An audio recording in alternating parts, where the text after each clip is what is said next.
to my channel. Thank you for joining me today.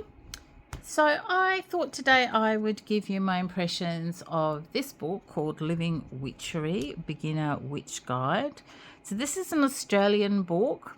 The chapters are all written by different people and it's edited by these people who I probably can't pronounce their names correctly, but Alexandra Tennant, Kim Fairminder and Sandra Greenhalgh. So I apologize if I pronounce those names wrong. And it gives you, it says it's a perfect guide for new witches and those seeking to consolidate their existing knowledge based on time-tested common traditions. This edited volume includes a broad range of topics essential for the beginner witch.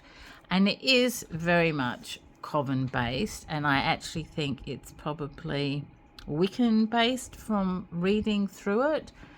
But it's an interesting read, and I learned a few interesting things that I'd never thought of before. I'm born in the UK, so my tradition is very Northern Hemisphere UK based, which whatever you like to say with that. But this book talks about getting in touch with the land that you live on and the plants and animals and spirits in the area that you live in, which I found really interesting. And I do live amongst the bush. We have lots of different trees and animals and things around here. So that was good because I go wandering around now looking at things a bit differently, and I found that extremely interesting.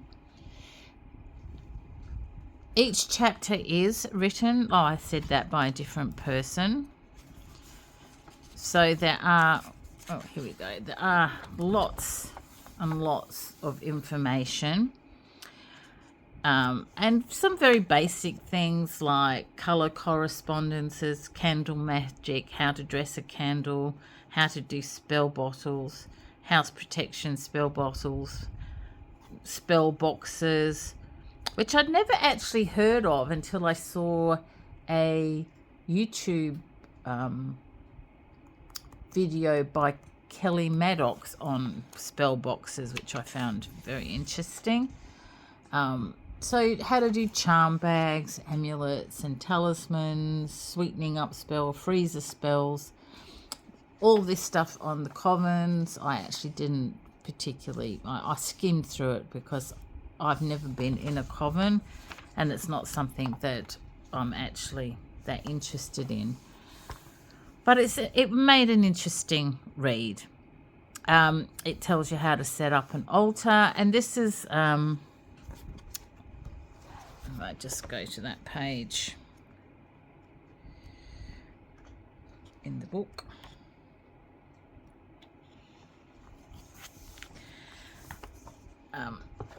So it tells you about the altar cloth, the god and goddess candles, which makes me think that it's Wiccan based as well. The things to put on, like little bowls for oil, salt and water, a bell, and a layout. I used to do this. I don't anymore. I just set my altar up as I feel led to do.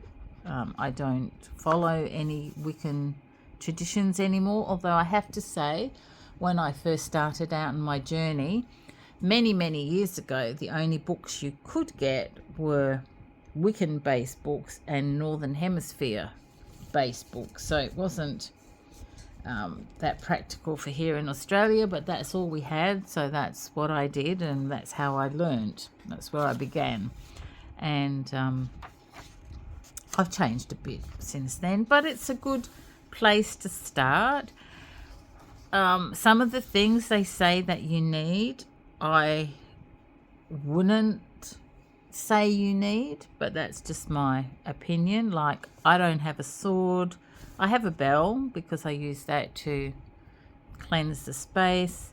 I put water and food on my altar, not salt and oil. I don't have a wand.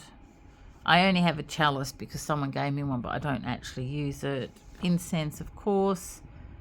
Plate, pentacle, no, I don't have those. I have an altar cloth because I like them and it's easier to clean up a mess. And I used to have god and goddess candles. I used to have a silver and gold candle on my altar all the time. I'm not so much anymore. But it's a personal preference, what people like to do, and it gives you good information and you can make your own choices. Same as this information on casting circles. I don't cast circles, very rarely. And it gives you different ways to for divination. So it gives you lots of interesting information. Gives you some interesting information on different crystals, which is handy to have if you're just starting, because it's all in one book with crystals and earth magic, and gives you some spells or some oils to make that you might be interested in. And it gives you information like this, which is, very useful. It says, do not use spell bags when traveling overseas, as the herbs in the bag may appear to be illegal. Be aware that some fruits, barks, leaves or seeds are prohibited from taking across some state borders in Australia, which is true. You can't even take fruit through some borders. Tells you how to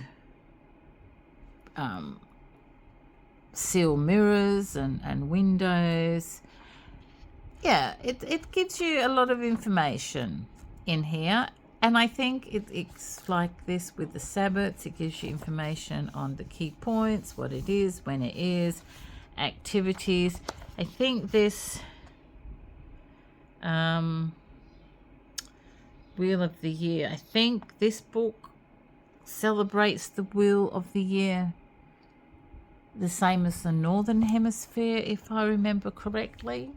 When I used to celebrate all the Wheels of the Year, I used to do it with the seasons here in Australia, so the opposite of the Northern Hemisphere.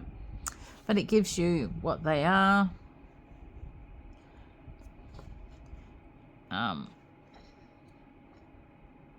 Yeah, some witches' tools that you may or may not want, but don't forget that you are the magic, not your tools.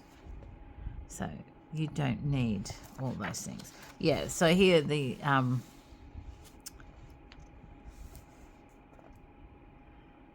so it says many Australian witches prefer to switch north and south correspondences and cast their circle in anti-clockwise direction, so adjust the correspondings according to your preference. So in the so they do it differently. They do it the northern way. Their circle, not their Sabbats. I got that wrong. So I just changed that. Yeah, so it's an interesting book. I don't agree with everything that's written in here. I agree with or find a lot of it thought-provoking and interesting. But like I said, it is coven-based. But if you're a beginner and you need some information, this is a good place to start. I would not be rushing out to buy everything that the book says to buy, like wands and chalices and heaps of crystals and things like that. Like I said in a previous video, you have to find out what you're interested in and if that's something that resonates with you, because a witchcraft journey, I believe, is a very personal journey. It's not a TikTok version of witchcraft. it's a lifestyle, or for at least for me and for many other people, it's a lifestyle. So you have to know what resonates with you, what feels good for you. Do you, want to work with deities? Do you want to collect herbs and dry them up? Or do you want to study astrology? Do you want to study numerology? I mean, they're not particularly witchcraft things, but you know what I mean. You have to find what's interesting for you, and reading a book like this gives you lots of different information about lots of different things, and it's a good starting point to begin to find out what's interesting for you and what you like. So thanks for tuning in. I hope you found this a little bit interesting. If you were thinking of buying this book, it does have, lots of information in it. If I can just slowly do that so you can have a look and maybe slow it down and read what the chapters are.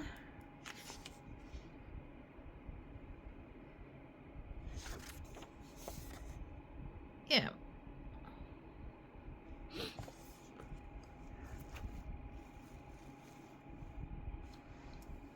So thank you guys. I hope you enjoyed this, and until next time, many blessings and merry part.